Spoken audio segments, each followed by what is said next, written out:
So it's going to be a very different kind of a talk, change of pace.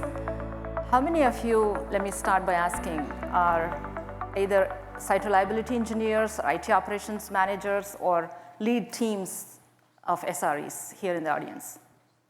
Okay, there are a few. So for those of you who are not, I'll try to give some introduction about this. So today I'll talk about the opportunity of generative AI to optimize IT operations management, specifically site reliability engineers' productivity. What are some of the problems that SREs deal with on a day-to-day basis? Well, let's talk about it. SREs are the frontline folks who are ensuring that the IT systems are up and operational, highly reliable, resilient, and are looking for availability, high availability, and all of that, right? A day in the life of an SRE goes like this. An incident happens, and they don't know exactly where, whether it's the problem is in the network or in the storage or in somewhere in the applications, no idea. Something bad happened, a particular application went down. So about 100 or so people get together on an IRT channel. Everybody is saying, hey, what happened here? Is it the network? Everybody starts to blame the network. And then the network guys know, so everything is up and running. I have my monitoring here. The storage guys go, no, it's not me, it's not me. So everybody is trying to figure out where the problem is, and somewhere after 1 hour, 2 hours, 3 hours, sometimes several days later, they find out where the problem is, they end up fixing it. And something else happens and they move on. There is not enough time in the day for them to figure out, hey, what is the root cause? What is actually causing the problem? Are there fundamental problems in the way we've architected the system solutions and the way we've put them all together? So this whole process of incident detection, diagnosis, resolution takes up all of their time. There is hardly any time left for them to do the right things that helps them to avoid these incidents from happening. So what are some of the challenges that they deal with in incident detection? Well, not all, first of all, IT assets that you have in your environment are actually recorded. So sometimes there are problems happening and there is no monitoring anywhere. There are no alerts anywhere. So you don't even know where to look, where to start looking. Hopefully, those kind of things happen few and far in between, because that's really an indication that you don't have a very good way of even keeping track of what your systems and IT assets are. If you have data centers, if you have systems and servers running, but they're plugged in, they're serving some business processes and business critical applications, but you don't have monitoring on it. That's the worst nightmare kind of a situation. But they do happen from time to time. So that's one of the problems. The next problem is, well, they're not monitored. They're there, but there is some monitoring happening. You could monitor these applications for hundreds of metrics, and you're monitoring for some of them, and not everything is monitored. So you don't know that it's that application that is actually went down. So then all of these systems are generating so many alerts, you don't know which is the one to focus on. So you kind of start to ignore all of them, and that's another thing that happens. So there is all of these kind of problems in incident detection. When it comes to diagnosing the errors, right, you have to have proper understanding of how all of the systems in your environment, the application, what does it depend on, where is it running, is it using this database, is it using this storage, is it using this virtual machine? All of those connections typically are mapped as a topology, and if you have a view of that, you know exactly what's happening where the problem is. But a lot of times you don't have a good view of that. So you have alerts coming in from all the places, but you don't know whether it's this alert, this system, that system, what is the problem. So a lot of alerts, and the relationship between those things is not well known, so that's a problem too. Then when it comes to incident resolution, diagnosis takes time, and because of that, resolution takes time, and so on. So there are problems galore, right? So this is the situation that SREs deal with. So they're constantly doing this daily grind of chasing the problems and fixing them, remediating them, not necessarily addressing the root cause of the problem. So a lot of folks have been working on this space of AI for IT operations management for quite some time. There are various products in the market, and many CIOs have some of these products in their environments. But now what has changed is that there is a lot of things, newer things that we can do to apply generative AI to it. So I'll talk through some of the opportunities here with generative AI for IT operations management. First, let's look at what are some of the systems and processes that we have to have in place in order to really leverage AI or generative AI or even any kind of automation. So one of the foundational things that has to happen is first you have to have your asset management in place. That is, all of your IT systems and servers, the virtual machines, business applications that are running, all of them have to have a record in some asset management system so that you can then say, okay, now I have an idea of how many things I have in my environment. Then you set up proper monitoring and make sure that you're observing all of these things. And as you're deploying all these assets and changing them, there has to be a way of updating and configuring them. That's the configuration management, right? So you have to update a driver somewhere, you have to update a piece of software somewhere, and then there are cascading impacts on all the things that depend on it. You can't just update one place and not update someplace else, because then the systems get out of sync and they don't run, right? So that goes on as part of the configuration management. So you have to have the assets managed properly with an asset management system. Then you have to have the proper configuration management and the necessary automation so that you're updating them and keeping them in sync. And then on top of it, you're monitoring, right? You have to monitor for all of the systems that you have as assets in your environment. What are the various things that you need to monitor, the various metrics, health metrics, the logs, the metrics, and everything. Then comes, okay, you have to set up proper alerts on all of them. Do you set up rules or anomaly detection automations? But they're all now starting to generate various alerts. I'm well, all well, everything's well, but no, I'm not well. There is a lag in the health metrics saying that I'm doing well. So you start to say, then set up some rules. Hey, I didn't hear all's well from this device, so I'm going to raise an alert, right?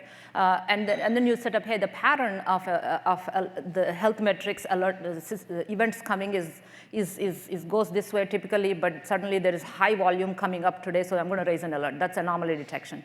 So then you start to set up those alerts, and now all these alerts are coming. The next step is, okay, you've got hundreds of systems generating alerts. Are they all telling me something? Is there a story here? Is it about a particular incident that's happening where there are a cascading set of alerts that are coming together? Therefore, I need to group them into some kind of a story so that I know that I need to work on that incident and all these alerts will go away. Otherwise, I'm chasing all these alerts and everybody is going crazy trying to address this, address that, address that. Everybody's time is getting wasted when really underlying only one incident is happening. So that's the alert grouping and alert management.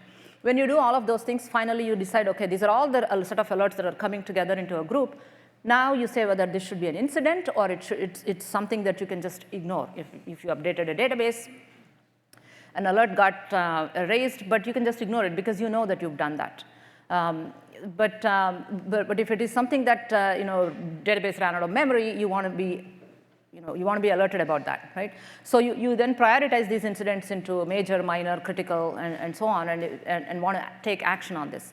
So that's the incident detection prioritization. Then you have to do something about it if there is an incident. You go remediate the incident, take quick action to do the redundancy or move it over to someplace else, and then go fix the root cause so that you predict the demand better so that you can provision enough database servers or whatnot so that you don't run into that kind of a situation next time around. And then finally, when you do all of these things well, you want to get to a point where you are actually able to avoid incidents from happening, right? So because you want to be able to do the root cause analysis across all of these different incidents that are occurring in your environment, and you want to be able to derive some insights about the kind of problems that you're encountering in your environment and take proactive action so that you don't keep on running into those things, whether it's better capacity management or it's better anomaly detection ahead of time, forecasting problems ahead of time, or having better software development processes. Sometimes you're running into a lot of problems because you're not doing your configuration changes properly, you're not testing them well enough, or you haven't architected your system, you are not doing your tests properly, whatever the case may be. So you want to be able to get there. So these are the standard set of functions that typically happen. What is the goal of AI in IT operations management? Well, we want to be able to eventually get to autonomous IT systems, right? That is, these are self-managing, self-healing, self-monitoring IT systems that are able to automatically detect, diagnose, repair themselves, and provide you insights and even do the root cause analysis and help better doing the incident detection diagnosis on time, but more preferably avoiding incidents from happening. So how do we get to this self-monitoring, self-healing, self-managing autonomous IT systems? I talked about the stack of asset management, configuration management, incident detection, diagnosis, and so on, right? So if you look at, let's assume that you have a good amount of monitoring set up. You have logs and metrics coming in.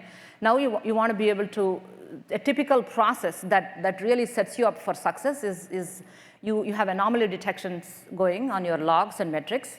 That's over here up at the top. And you know where these logs and anomalies are coming from. They're coming from your assets that you are constantly monitoring.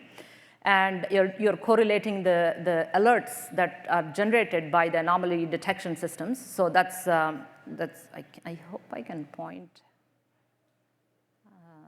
I cannot pinpoint, but you have to kind of follow along. I'm going from left to right on the top row right now. So alerts are coming in. You're correlating the alerts. And how do you correlate the alerts?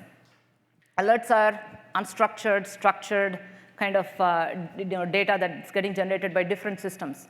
Now, you want to be able to look at patterns, entities, that is, what are the identifiers of various assets that they're referring to, and find a way to correlate them, find a way to resolve the similarities, or use the topology, the dependency graph of your assets and systems in your environment to correlate, to say, I'm seeing these 5 alerts. It's coming from this application that's dependent on this database, that's running on this storage, that's using this storage, and that's running on this network. Right? And if you have alerts coming from all of them, you know that it's a single incident and you need to group them. So that's the alert correlation, and there's a lot of AI that goes into it. And there is actually quite a bit of NLP that's required to do that. And in old world or pre-ChatGPT world, I should say, the way we were doing it is identify the entities, do the entity resolution, and all of that. The good thing with the opportunity with generative AI is that you feed all of these alerts into your into some kind of a retrieval system, vector database, and you can apply embeddings now to do a better matching of these alerts and group them. So that's one of the opportunities here in the space with generative AI. And then there is the incident detection and diagnosis. There, once the alerts are coming in, you marry that with what are the business critical applications here. Should I classify this as an incident of category critical, major, minor, and so on? And even there, you can apply generative AI. You can use your prompts. You can take help from LLMs instead of building classifier models yourselves. And that's an opportunity. And for incident remediation, we can load all of the prior incidents into a vector database and find similar incidents. Again, using embeddings, find similar incidents that have happened in the past and what were the resolutions that were applied to fix the problem, and give that as a suggestion to SREs who are in the incident response channels to say, hey, here, the same incident has happened last month, and this was the resolution action that was applied, and here is the script, and here are the emergency control operations, and here is the knowledge article that describes it. That saves a lot of time for you instead of having to dig around and ask people who's an expert on this and what to do here. So that's again an opportunity here in terms of resolving and remediating the problem quickly. That's the finding similar incidents and remediating it. And finally, the root cause analysis, right? After the incident remediation is done, you really want to go back and understand what has caused the problem, how do you avoid it in the future, what actions do you take? So you can again, we're applying, we're doing this where we are loading all of our incidents and root cause information, ServiceNow, where it all sits, into our vector databases and really understanding the patterns that are happening in our environment so that we can really have a good sense of where major incidents are happening, in which environments, and why. Do we need to upgrade this network? Do we need to change this database configurations, or do we need to have better software testing processes in business applications here in this particular area or whatnot? So we're able to starting to derive some of those insights by doing this root cause analysis, and that's another opportunity in incident resolution. And another one about incident avoidance. You want to be able to look at your configuration changes and changes that you're deploying, because more often than not, we've seen about, depending on different environments, but some of the statistics tell us in the industry that close to anywhere from 60 to 80% of the incidents that happen in real time in environments are triggered by the changes that were deployed, either because they were not done properly, not tested properly, and so on. So if you can really tap into the changes that you're managing, that you're doing and deploying in your environments, and at that time really get a sense of what is the risk associated with this change. Did I make these kind of changes in the past? And if so, what were the incidents that this kind of a change caused? And if you get a sense of that before you do the deployment, then you're likely to take a quick pause and say, oh, maybe I better do this little bit more testing before I put it in production because I don't want to be the one causing the incident because of this deployment change. So predicting the change and the impact associated with that change, again, you can use the topology, the dependency graph of your applications and such to say, here is the impact associated with an incident that may likely happen with the change that you're putting in. So how are we doing all of this? We're doing it with retrieval augmented generation. A couple of the speakers who went before, one talk before talked about all of these things, the data robots team, I believe. They talked about using retrieval augmented generation. So what is retrieval augmented generation? Well, you are basically using an information retrieval system and an LLM together in a pipeline, agentic pipeline, to find answers, to do question answers and whatnot, right? So in this particular case, for an SRE kind of a domain, you're really talking about loading logs, metrics, alerts, the change deployments, and even the Slack conversations that happened in the past.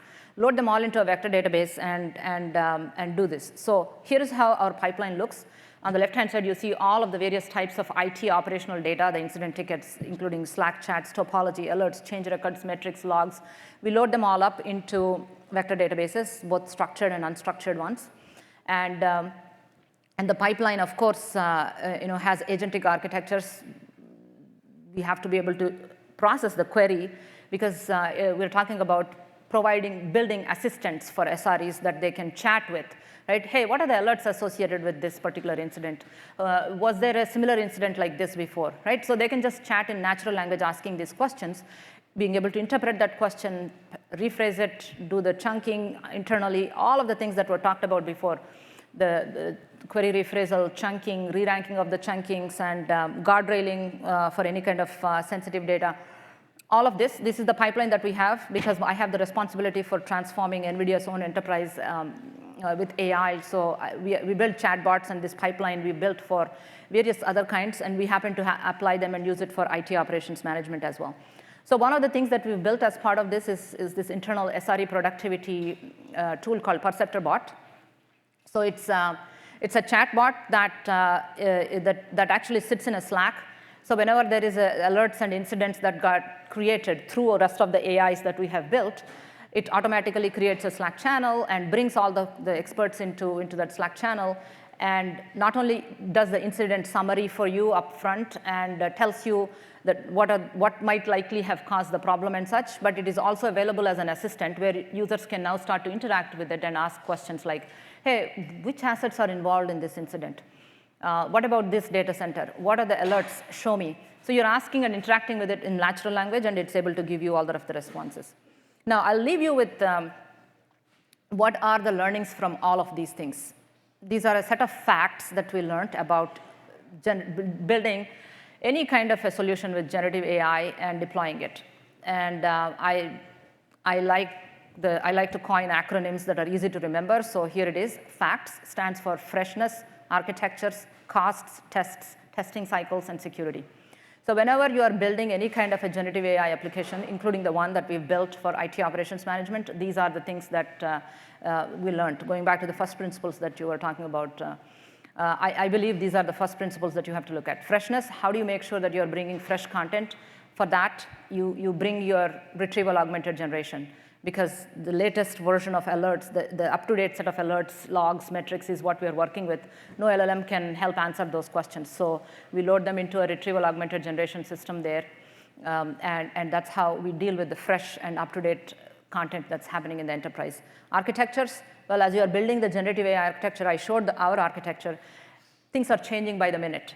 New LLMs are coming up every day. New retriever systems are up on the leaderboard. New embedding models are up on the leaderboard every day. So you want to build architectures that are flexible, that allow you to change these components. So we built this as a platform within the company that allows us to change LLMs or change embedding models or change even the retriever as and when needed, and we are still up and running with the pipelines as long as we have done enough testing and such. So that's the flexible architectures part. Well, cost economics, you have a lot of choices here with the smaller LLMs, big LLMs. Do you customize, do you fine-tune?